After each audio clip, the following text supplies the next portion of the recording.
sevgimi tek koruyan biri, necə ki yalnız hər azabına dözən.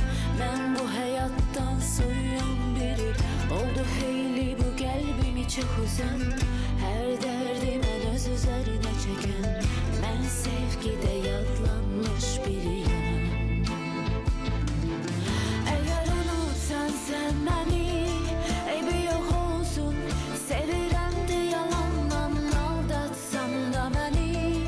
İnanıram mən sən gül yalandan, pozma bu seyri dağa, getsən gəl yanıma bir daha, gezləyirəm. Eğer unutsan sen beni, sen onu gizlet, belki düzelir zamanla. Aldatsan da beni, inanırım ben, sen gül yalandan, pozma bu seyri dağa, geçsen gel yanıma bir daha, gezləyirəm.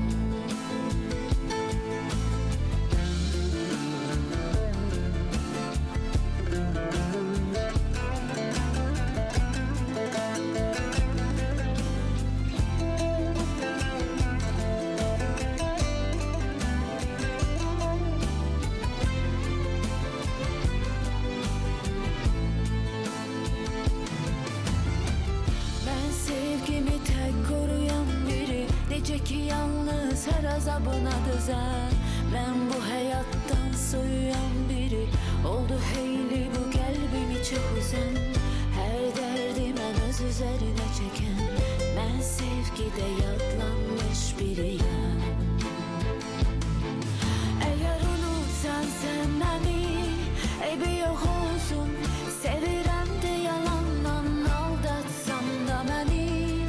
İnanıram ben, sen gül yalandan, pozma bu seyri dağa, geçsen gel yanıma bir daha, gezləyirəm. Eğer unutsan sen beni, sen onu gizlet, belki düzelir zamanla. Aldatsan da beni,